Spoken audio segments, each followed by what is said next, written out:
ഞാൻ അശ്വതി, ദേശം കുന്നുംപുറത്തുനിന്ന് വരുന്നു. എന്തൊക്കെയുണ്ട് എല്ലാവരുടെയും വിശേഷം? എല്ലാവരും സുഖമായിട്ടിരിക്കുന്നോ? അല്ലെങ്കിൽ ഇരിക്കുന്ന സുഖമാണെന്ന് എനിക്കും അറിയാം. ഞാനിന്ന് പറയാൻ പോകുന്നത് സുഖത്തെക്കുറിച്ചാണ്. ഈ സുഖം എന്ന് കേൾക്കുമ്പോൾ തന്നെ നമുക്കൊരു സുഖമാണല്ലേ. അത് അനുഭവിച്ചാൽ പിന്നെ പറയുകയും വേണ്ട. ഒരു തരത്തിൽ അല്ലെങ്കിൽ മറ്റൊരു തരത്തിൽ നമ്മളെല്ലാവരും സുഖം അനുഭവിച്ചിട്ടുള്ളവരും അനുഭവിക്കുന്നവരും ഇനി അനുഭവിക്കാൻ പോകുന്നവരും ഒക്കെയാണല്ലേ. പലർക്കും പലതരത്തിലാണ് ഈ സുഖം എന്ന് പറയുന്നത്. ചിലർക്കൊന്ന് കണ്ടാൽ മതി, ചിലർക്കൊന്ന് തൊട്ടാ മതി, ചിലർക്കൊന്ന് മുട്ടി നിന്നാ മതി. ഇതൊക്കെ സുഖത്തിൽ പെടുന്ന കാര്യങ്ങളാ. എന്നെ സംബന്ധിച്ച് ഞാൻ വലിയ പാട്ടുകാരിയൊന്നും അല്ല കേട്ടോ. പക്ഷെ എനിക്ക് പാടുന്നതും പാട്ട് കേൾക്കുന്നതും നല്ല സുഖമുള്ള കാര്യമാണ്. ഒരിക്കലും ഞാനൊരു സ്റ്റേജിൽ നിന്ന് പാടിക്കൊണ്ടിരിക്കുക. മഴമുഖിലൊളി വർണ്ണൻ ഗോപാലകൃഷ്ണൻ കൊടമുല്ല കൊണ്ടൊരു കൊരലാരം കെട്ടി ഇത് കേട്ടിട്ട് നിങ്ങൾക്ക് നല്ല സുഖമല്ലേ തോന്നി? ഈ സ്റ്റേജിന്റെ ബാക്കിൽ നിന്നേ കുറെ എരണം കെട്ട പിള്ളേര് കൂർക്കന്റെ കുഞ്ഞുങ്ങളാന്ന് തോന്നുന്നു. ഇത് കേട്ടതും അമ്മമാരങ്ങ് കൂവി സുഖിക്കാൻ തുടങ്ങിയെന്ന്. ഞാൻ ആരാ മോള്, ഞാൻ വിട്ടുകൊടുക്കോ? ഞാനങ്ങ് പാടി സുഖിച്ച്.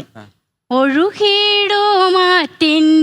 കൽപ്പടവിൽ ചാരി ഒരു കൊച്ചു സ്വപ്നത്തെ തഴുകിയിരുന്നു.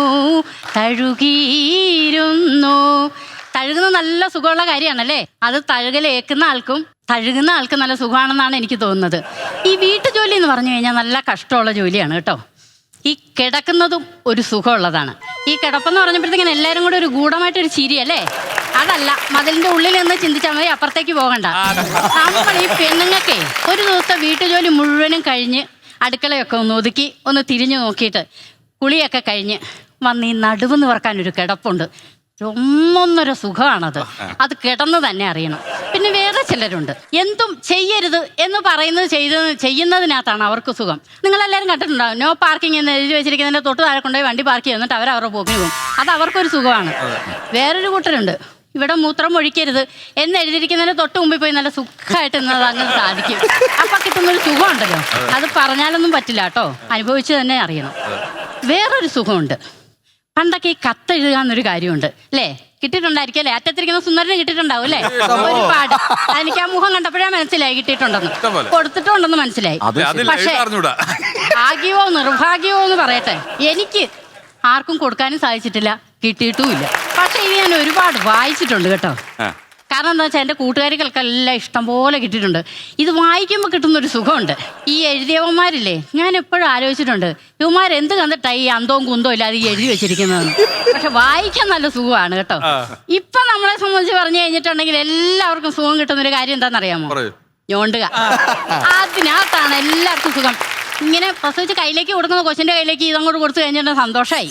ഇപ്പം എന്നെ സംബന്ധിച്ച് ഞാനും ഞോണ്ടും കേട്ടോ, ചാറ്റിങ്ങും ചീറ്റിങ്ങും ഒക്കെ ആയിട്ട്. ബഹു കേമമാണിത് ഈ തോണ്ടല്ലേ. അങ്ങനെ പലർക്കും പലതരത്തിലാണ് സുഖം. അപ്പം ഞാൻ ഇത്ര നേരം ഈ സുഖത്തെക്കുറിച്ച് പറഞ്ഞുകൊണ്ടിരിപ്പുണ്ടല്ലോ, നിങ്ങൾക്ക് 4 പേർക്കും സുഖിച്ചു എന്ന് തന്നെയാണ് എനിക്ക് തോന്നുന്നത്, അതുപോലെ അവർക്കും. പക്ഷെ ഇതെല്ലാം പറഞ്ഞു കഴിഞ്ഞപ്പോൾ ഉണ്ടല്ലോ എനിക്കൊരു നല്ല സുഖം തോന്നുന്നുണ്ട് കേട്ടോ. എന്തായാലും എല്ലാവരും സന്തോഷമായിട്ടും സുഖമായിട്ടും ഇരിക്കുക. നമ്മുടെ സുഖം മറ്റുള്ളവർക്ക് അസുഖമായിട്ട് തോന്നാതിരിക്കാൻ എപ്പോഴും ശ്രദ്ധിക്കുക. സുന്ദരനോടും കൂടെ പറഞ്ഞത് കേട്ടോ. ഫ്ലവേഴ്സ് 9ാം വാർഷിക നിറവിൽ